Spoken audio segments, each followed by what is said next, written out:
Portugis merupakan kata yang disematkan kepada penduduk atau orang yang berasal dari Portugal.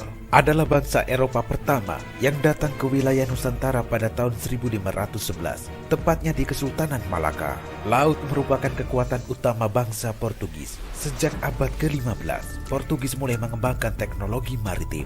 Bahkan, para pelaut Portugis sudah menggunakan kompas dan peta untuk mengarungi lautan. Ahmad Fakri Hutauruk dalam bukunya yang berjudul Sejarah Indonesia, Masuknya Islam hingga Kolonialisme tahun 2020 menyebutkan pada masa imperialisme kuno, Portugis dan Spanyol merupakan dua kerajaan Katolik yang mempunyai kekuatan armada laut, teknologi navigasi, dan perkapalan yang maju jika dibandingkan negara-negara lain. Sejak abad ke-15, bangsa Portugis telah menjelajahi lautan dan memiliki armada laut yang kuat.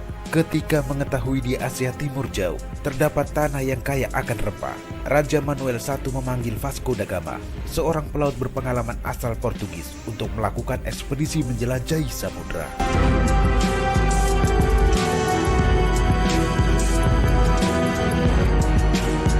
Dari laman tirto.id disebutkan bahwa tujuan utama ekspedisi Portugis tersebut mencari rempah-rempah yang menjadi barang mahal di Eropa. Saat itu, bangsa Eropa menggunakan rempah-rempah sebagai bahan baku obat-obatan, parfum, dan bahan pengawet makanan, serta bumbu masakan. Pengawetan makanan termasuk kebutuhan vital di Eropa saat musim dingin tiba.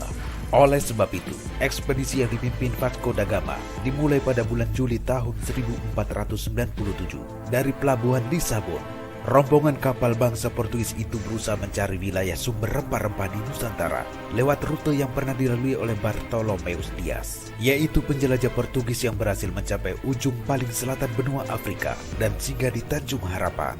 Kapal yang dipimpin oleh Vasco da Gama mengawali penjelajahannya dengan menuju kawasan yang kini menjadi wilayah Afrika Selatan.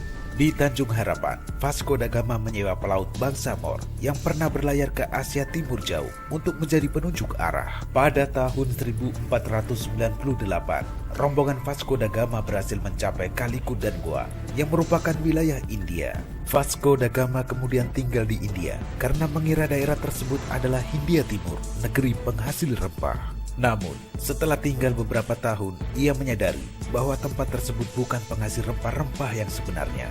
Portugis lantas memberangkatkan ekspedisi lanjutan di bawah pimpinan Alfonso de Albuquerque. Tidak lama setelah diangkat sebagai gubernur Portugis di India untuk menuju wilayah Malaka. Armada Portugis itu berangkat ke Malaka dengan menggunakan kapal yang dilengkapi dengan tentara dan persenjataan. Portugis bergerak menuju negeri yang kaya akan hasil laut dan rempah-rempah.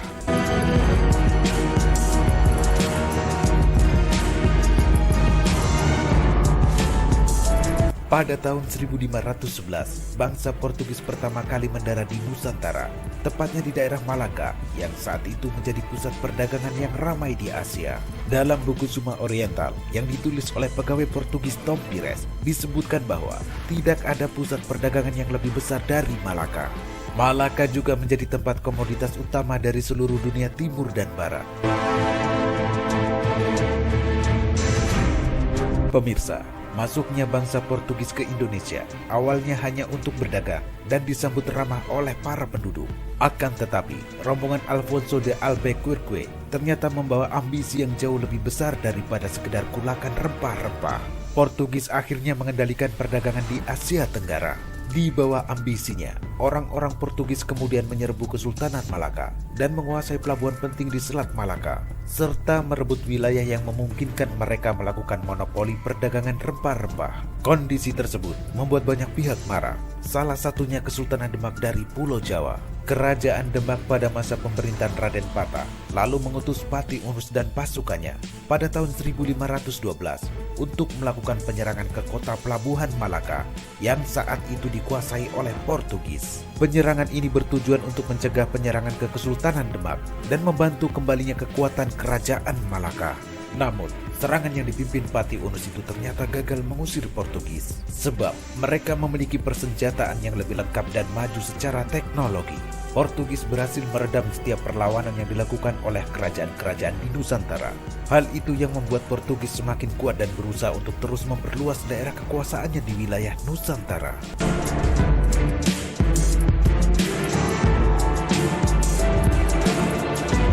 Setelah menguasai Malaka, Portugis mengirim ekspedisi lanjutan di bawah pimpinan Alfonso de Albuquerque untuk mendatangi kawasan Indonesia Timur, wilayah yang kala itu kaya akan rempah-rempah. Armada tersebut membangun monopoli perdagangan cengkeh. Cengkeh dari Indonesia Timur merupakan komoditi yang paling berharga kala itu. Armada pertama mendarat di Pulau Banda, Maluku.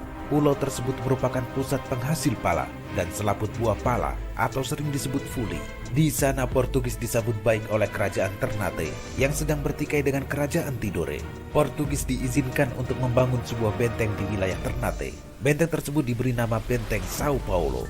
Kesempatan itu dimanfaatkan dengan baik oleh Portugis untuk menguasai perdagangan rempah-rempah, terutama yang berasal dari Indonesia Timur. Dalam rangka memperbesar usaha dagang, Portugis berupaya memperluas wilayah kekuasaannya. Mereka kemudian melakukan ekspedisi lanjutan di tahun 1522 ke wilayah Pajajaran yang ada di Pulau Jawa. Tujuan utama Portugis melakukan penjelajahan samudra, selain untuk memperoleh kekayaan atau gold dan glory atau kejayaan dalam penguasaan wilayah, juga menjalankan misi agama atau misionaris di wilayah baru yang dikenal dengan istilah gospel.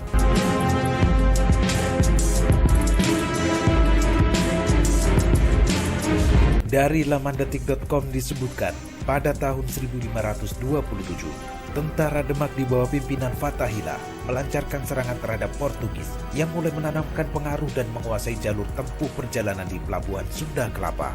Perlawanan rakyat Demak terhadap Portugis di Sunda Kelapa dibantu oleh rakyat Cirebon dan Banten. Serangan ini berhasil mengusir Portugis dari Sunda Kelapa. Nama Sunda Kelapa kemudian diubah jadi Jayakarta. Pemirsa, sejarah telah membuktikan bangsa yang besar dan maju tidak hanya karena memiliki sumber daya alam yang melimpah.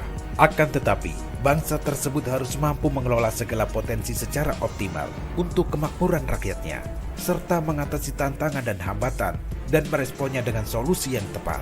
Ketika bangsa tersebut berhasil mengatasi permasalahan yang dihadapi, bangsa itu semakin berkembang dan maju.